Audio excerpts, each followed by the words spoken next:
Bienvenidas, mentes curiosas. ¿Es posible que bajo las arenas del Sáhara se escondan las ruinas de una gran civilización desconocida hasta ahora? ¿Sabíais que hace tan solo 6.000 años aquel desierto era un territorio verde con ríos y lagos y rebosante de vida?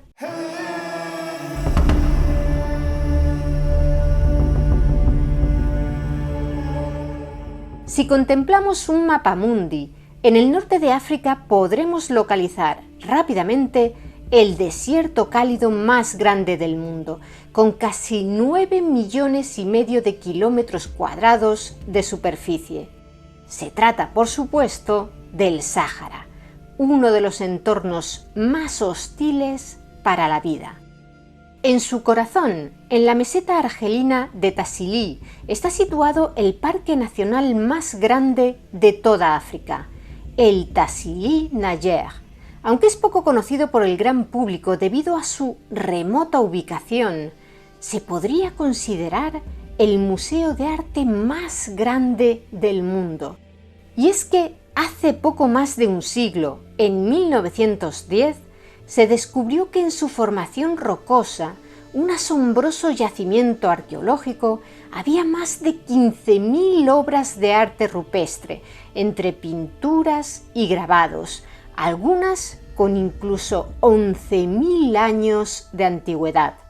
En ningún otro lugar del mundo tenemos una ventana semejante para asomarnos a cómo era la vida en el Neolítico e incluso en las postrimerías del Paleolítico superior. Los artistas prehistóricos, como es lógico, representaban en sus obras aquello que los rodeaba, y lo que resultó asombroso para quienes descubrieron las pinturas de Tassili a principios del siglo XX fue que en muchas de ellas no se representaba el paraje árido y desolado que hoy rodea aquel lugar en miles de kilómetros a la redonda, sino una sabana llena de vida, con jirafas, elefantes, rinocerontes, antílopes e incluso hipopótamos.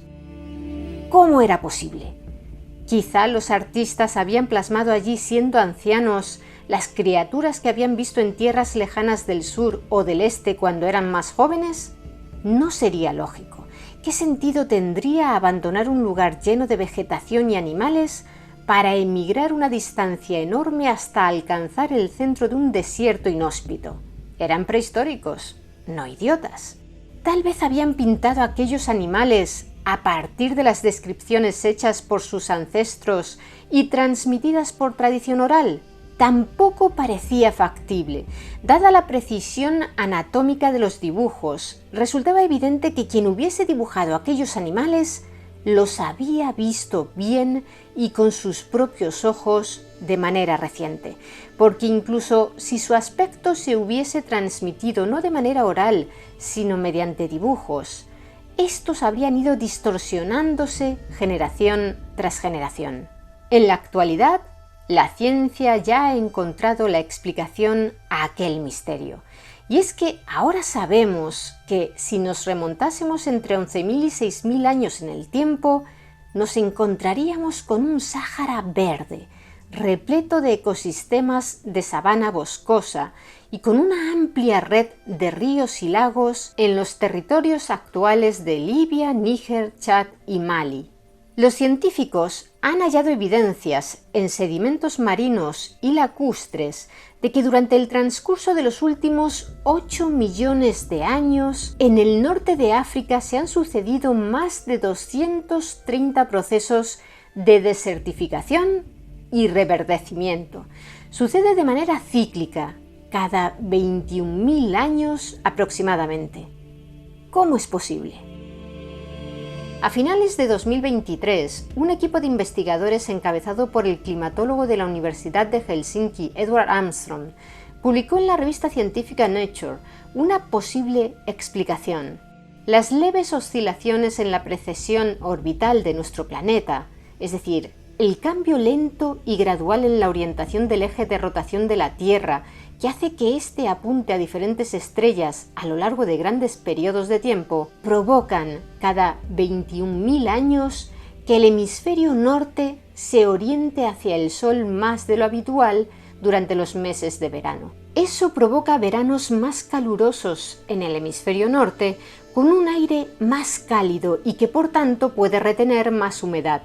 Los investigadores, tras desarrollar un modelo climático que simulaba con precisión la circulación atmosférica sobre el Sáhara y el impacto de la vegetación en las precipitaciones, llegaron a la conclusión de que ese fenómeno que se produce cada 21.000 años intensifica la fuerza del sistema monzónico de África Occidental y desplaza la franja pluvial africana hacia el norte. Ya no llueve solo en las zonas subsaharianas, sino en el propio Sáhara. Como resultado, la sabana y los pastizales boscosos se expanden hacia el norte, cubriendo lo que hasta entonces era desierto, desde los trópicos hasta el Mediterráneo, proporcionando así un vasto hábitat para plantas y animales. Al cabo de entre 5 y 6.000 años, la precesión orbital provoca que los veranos vuelvan a ser más fríos y el Sáhara se convierte de nuevo en un desierto. No se sabe con exactitud cuándo se inició el último proceso de desertificación en el Sáhara, pero debió de ser un evento bastante rápido, incluso brusco hablando en tiempos geológicos, porque hay evidencias de que poco antes del 4000 a.C., aún había amplias zonas verdes en el Sáhara y en cambio hacia el año 3000 a.C. ya era tan seco como hoy en día. El caso es que si el Sáhara periódicamente se convertía en un entorno muy favorable para la vida, ¿no es posible que durante su último periodo verde albergara alguna gran civilización cuyos restos hayan quedado sepultados por completo bajo las arenas actuales? Puede sonar como una idea descabellada en este mundo de avanzada tecnología en el que la geografía parece incapaz de esconder nada a nuestros satélites, pero recordad que, como hemos comentado, el Sáhara ocupa casi 9,5 millones de kilómetros cuadrados y, según diversas estimaciones, menos del 1% de toda esa superficie ha sido explorada con técnicas arqueológicas modernas. Hay que tener en cuenta que históricamente los gobiernos locales de la región no han gozado de grandes recursos económicos y las investigaciones arqueológicas ocupan un puesto muy rezagado en la lista de prioridades para el gasto estatal, aunque en realidad el gasto en arqueología también podría considerarse una inversión.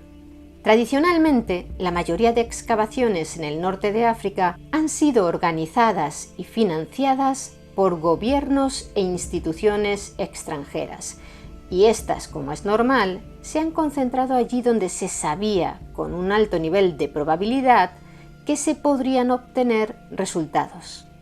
¿Y dónde era eso? Habéis acertado, en Egipto.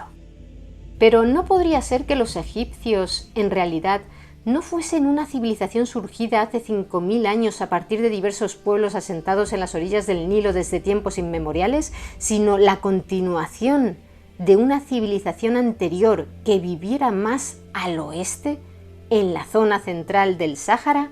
Según la cronología egipcia convencional, se considera que la civilización del Antiguo Egipto surgió con la unificación de los reinos del Alto Egipto y el Bajo Egipto, allá por el 3150 a.C., cuando el faraón Menes, quien según la mayoría de los egiptólogos era la misma persona que el faraón Narmer, fundó la primera dinastía.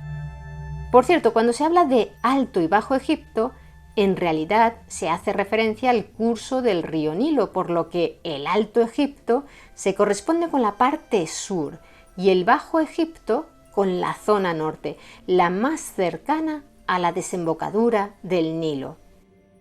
El caso es que, aunque no está claramente documentado cómo se produjo la unificación, las listas de reyes que se han encontrado señalan a Menes o Narmer como el primer rey del Alto y el Bajo Egipto. Todo el periodo anterior, el llamado Egipto predinástico, está repleto de lagunas. La mayoría de los listados de reyes elaborados en la antigüedad fueron creados siglos después de los reinados que describen y además suelen estar dañados o ser selectivos con los faraones que deciden incluir o dejar fuera, por ser considerados usurpadores o de menor importancia, por lo que resultan inconsistentes entre sí. Las pocas referencias en registros egipcios antiguos referentes a monarcas predinásticos parecen hablar de monarcas míticos, como dioses, semidioses o espíritus. La lógica nos hace pensar que también habría gobernantes humanos, tanto en el Alto como en el Bajo Egipto, antes de su unificación, pero el desconocimiento acerca de quiénes fueron, sumado al hecho de que el antiguo Egipto unificado surgiera en un periodo bastante próximo cronológicamente al inicio del actual periodo desértico del Sáhara, ha dado pie a que en círculos no académicos se extienda la hipótesis de que, en realidad, los egipcios eran una civilización ya consolidada procedente del oeste, del corazón del Sáhara, quienes, empujados por la progresiva y veloz desertificación, habrían emigrado hacia el este, hasta asentarse en las orillas del Nilo, donde habrían prosperado hasta convertirse en lo que hoy conocemos como la civilización egipcia. Sin embargo, esta hipótesis choca, al menos en parte, con las evidencias arqueológicas. Vamos a intentar explicarlo de la manera más sencilla posible. Hay pruebas tangibles de que tanto en el Nilo sudanés como en el delta ya habían comenzado a desarrollarse culturas neolíticas muchos milenios antes de la unificación. En el delta, por ejemplo, estaba la cultura merindé, que era de costumbres totalmente sedentarias y practicaba la ganadería y la agricultura. Cultivaban grano, cazaban hipopótamos y cocodrilos, usaban alfarería y vivían en chozas de forma ovalada. No hay evidencias de que tuvieran una organización social con categorías diferenciadas, pero elaboraban herramientas y obras de arte y enterraban a sus difuntos en posición fetal, acostados sobre el lado derecho de su cuerpo. Más antigua aún es la cultura de la que se han encontrado vestigios en una zona del desierto de Nubia conocida como Nabta Playa, a unos 800 kilómetros al sur del Cairo y 100 kilómetros al oeste de Abu Simbel. Se sabe que los humanos se establecieron allí por lo menos desde el 10º milenio antes de Cristo, cuando en aquella zona se extendía ya una fértil sabana con abundante vegetación y fauna. Los arqueólogos han encontrado allí evidencias de almacenaje y consumo de sorgo salvaje, un tipo de cereal, así como restos de cerámica decorada con motivos geométricos, unas piezas de las más antiguas halladas en toda África. En torno al 7º milenio antes de Cristo, los asentamientos humanos en Nabta Playa se hicieron más grandes. Cavaban pozos, domesticaban cabras y ovejas y comían legumbres y frutos, además de cereales salvajes.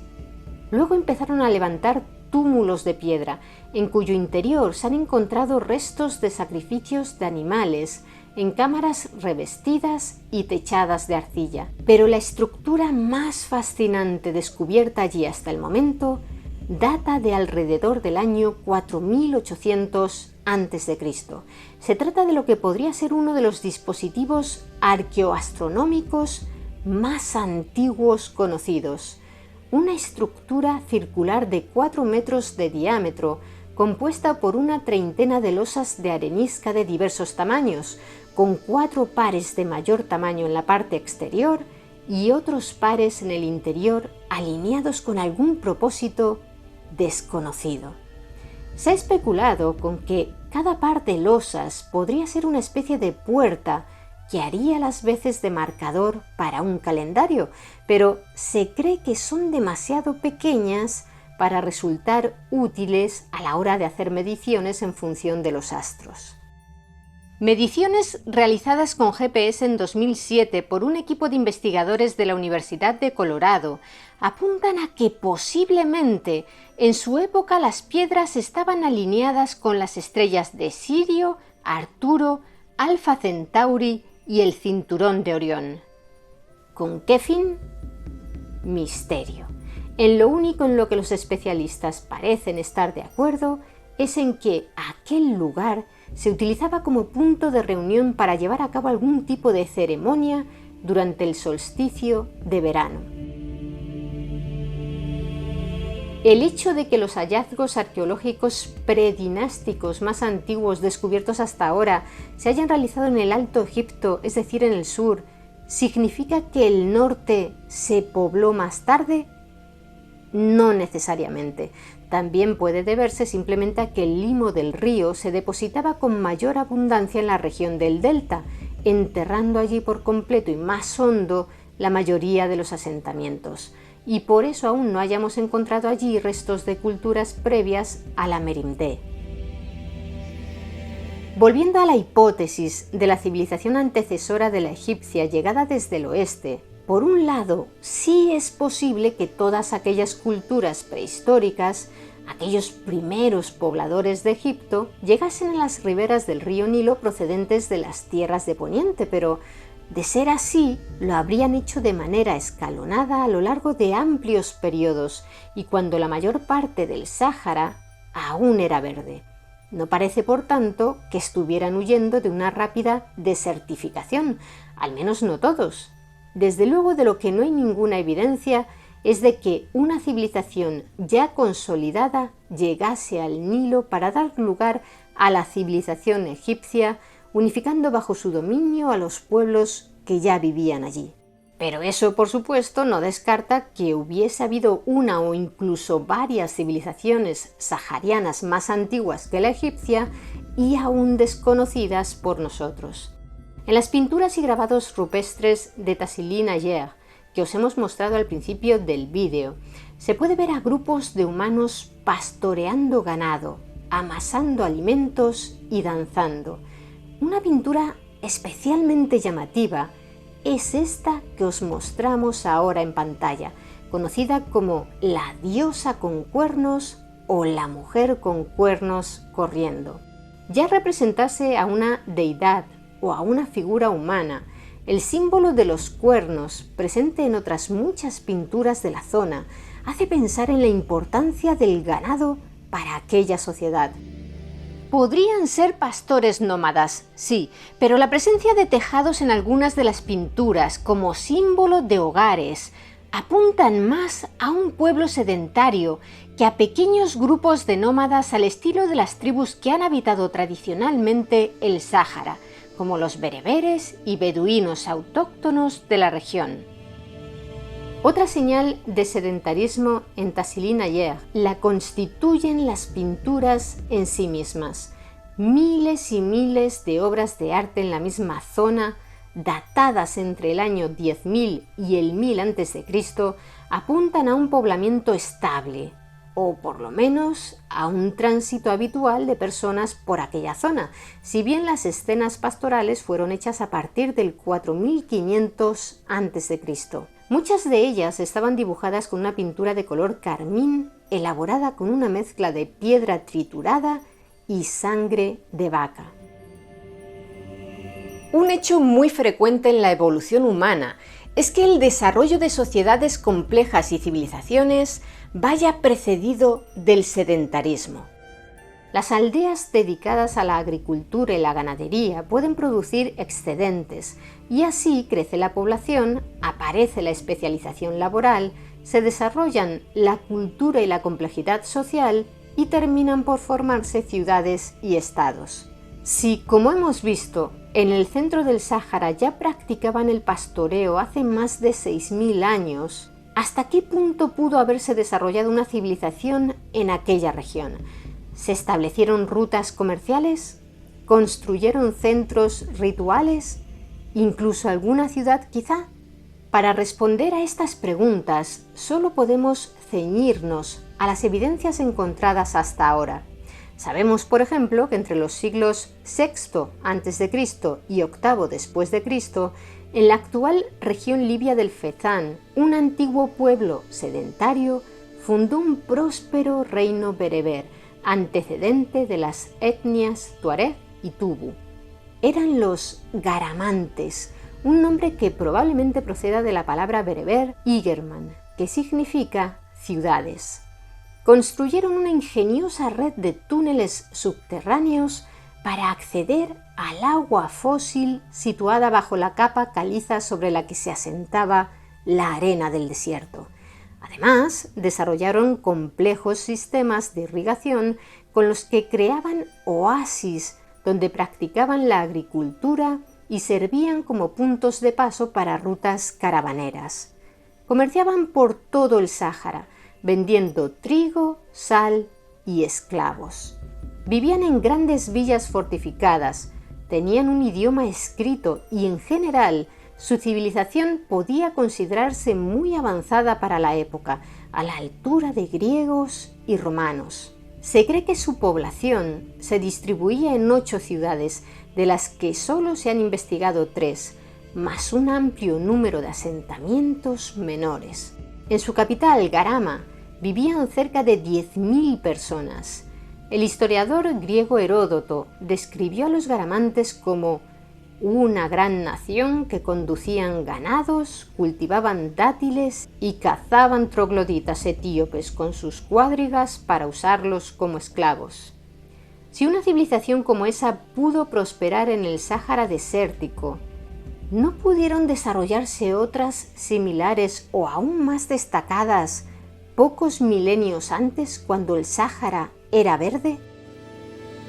En el año 2000, un equipo de paleontólogos en busca de huesos de dinosaurios, dirigido por el paleontólogo y geólogo Paul Sereno de la Universidad de Chicago, descubrió en la región del Teneré, en Níger, el cementerio más antiguo de todo el Sáhara, el sitio arqueológico de Gobero. En él se han hallado 182 lugares de enterramiento correspondientes a un periodo de 5.000 años. Los más antiguos datan de alrededor del año 8000 a.C. y están asociados a la cultura quifiana, que se desarrolló en aquella región entre el 8000 y el 6000 a.C., es decir, en la época en que el Sáhara era verde. Por aquel entonces, en aquel lugar se extendía el lago Gobero, una masa de agua dulce de 3 kilómetros de diámetro y 3 metros de profundidad. Allí se han encontrado arpones, ganchos de hueso, joyas y cerámica de líneas onduladas punteadas con motivos impresos en zigzag. De los quifianos se sabe que eran hábiles cazadores y pescadores y que eran muy musculosos y asombrosamente altos. Medían más de 1,80 m de media, con individuos de hasta 193 centímetros. Basándose en estudios dentales, el bioarqueólogo Joel de Iris de la Universidad John Moores de Liverpool propuso en 2016 la hipótesis de que los bantúes que habitan en diversas partes de África Occidental, como Camerún, Benín, Nigeria o Togo, son descendientes de los quifianos del lago Gobero, quienes se vieron obligados a emigrar hacia el sur por culpa de la progresiva desertificación del Sáhara en torno al año 6000 a.C. Viajemos ahora más al norte, hasta Marruecos. En la última década, los análisis de ADN humano recuperado de yacimientos prehistóricos marroquíes de hasta 14.500 años de antigüedad habían revelado una relación genética entre las gentes del Sáhara Occidental y poblaciones de cazadores-recolectores de Oriente Próximo, que serían sus ancestros. Esto fue interpretado como una evidencia de que se habría producido una transferencia poblacional y por tanto también cultural y técnica entre ambas regiones durante milenios. El norte del Sáhara, por tanto, habría sido una región sin una gran barrera genética, una cadena de transmisión de conocimientos con pueblos interconectados entre sí por lazos de sangre, lo que invita a pensar que en algún punto entre Marruecos y Oriente bien podrían haber florecido civilizaciones neolíticas desconocidas hasta ahora. Y esa sigue siendo una posibilidad. Pero en 2023, un equipo de investigadores de Suecia, España y Marruecos, liderado por la bióloga evolutiva Luciana Simous, de la Universidad de Uppsala, hizo un hallazgo sorprendente. En su estudio, publicado en la revista Nature, explicaron que en la cueva de Kaftat el Gar, que está situada en el norte de Marruecos, no muy lejos del estrecho de Gibraltar, los arqueólogos habían documentado evidencias de cultivo de cereales y ganadería junto a cerámicas del periodo neolítico, pero los análisis genéticos de 4 individuos allí enterrados mostraron que el 75% de su ADN derivaba de las poblaciones europeas neolíticas, cuyos antepasados se dispersaron desde Anatolia a través de Europa, mezclándose con los cazadores-recolectores en su camino hacia el sur de Europa, antes de cruzar el Mediterráneo hacia el norte de África. Es decir, que es posible que fueran migrantes procedentes de la península ibérica quienes desencadenaran la agricultura y el pastoreo en el noroeste de África hace 7.400 años. Aunque también puede ser que los norteafricanos la descubrieran de manera independiente. En cualquier caso, la hipótesis de un norte de África interconectado por migraciones desde el Neolítico ya no parece tan sólida, pues habría quedado descartado que la herencia genética y cultural procedente de Oriente Próximo se haya transmitido por el norte de África en exclusiva. Un estudio más reciente aún, publicado en abril de 2025, también en la revista Nature, ha revelado un linaje humano único que floreció en el norte de África y que permaneció tan aislado que conservó su identidad genética incluso cuando el Sáhara era una exuberante sabana con lagos y ríos. Un equipo internacional liderado por el Instituto de Antropología Evolutiva Max Planck de Leipzig investigó el genoma de 2 mujeres de hace 7.000 años cuyos restos estaban momificados en una cueva en Takarkori, al sureste de Libia, y tras compararlo con el de 795 individuos actuales y 117 antiguos procedentes de África, el suroeste de Asia y Europa, llegaron a la conclusión de que aquel linaje había permanecido aislado durante milenios y hoy está extinto. ¿De dónde procedían esos humanos? Al parecer, del África subsahariana, de cuyas poblaciones divergió su linaje genético hace 50.000 años. Pero una vez llegaron a la zona de Takarkori, aquellos humanos vivieron aislados de los demás, lo que contrastaría con la visión de que durante el periodo verde del Sáhara, los humanos que vivían en él viajaban más que durante el periodo desértico y realizaban migraciones a gran escala. En palabras del autor principal del estudio y director del Max Planck, Johannes Krause, las poblaciones norteafricanas estaban en gran medida aisladas. Por último, hablando del Sáhara, no podemos dejar de mencionar la famosa estructura de Richat, más conocida popularmente como el Ojo del Sáhara, una formación geológica situada en Mauritania y fotografiada desde el espacio por la NASA, que ha alimentado todo tipo de especulaciones acerca de su vinculación con antiguas civilizaciones perdidas como la Atlántida, a la que ya dedicamos un vídeo.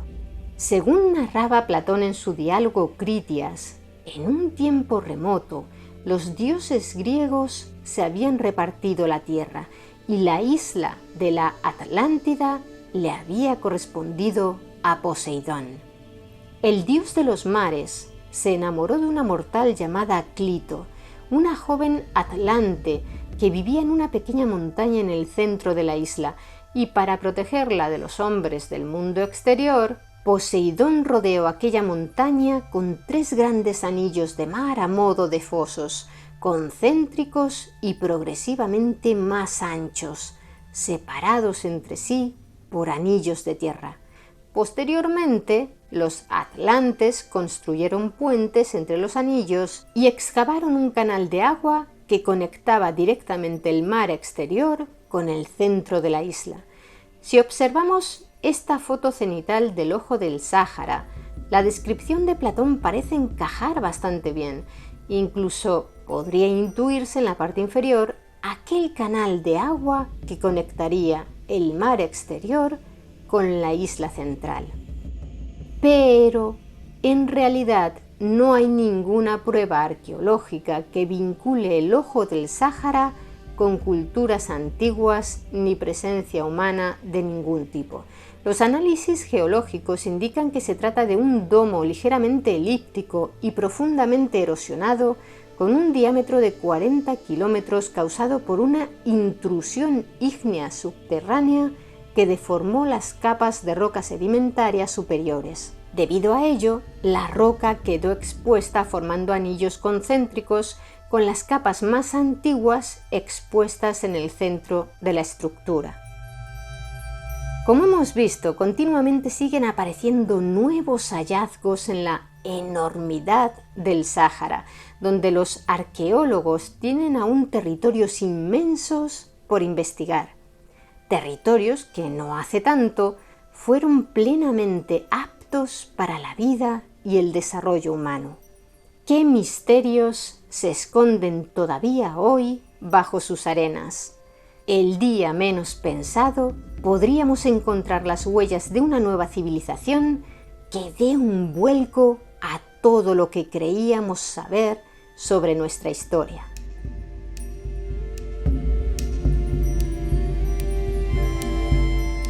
¿Y vosotros? ¿Creéis que bajo las arenas del Sáhara se esconden los restos de civilizaciones aún por descubrir? Me gustaría que nos lo contarais abajo en los comentarios. Y si queréis conocer más historias interesantes, suscribíos a nuestro canal. Muchas gracias por estar ahí, mentes curiosas. Nos vemos en el siguiente vídeo.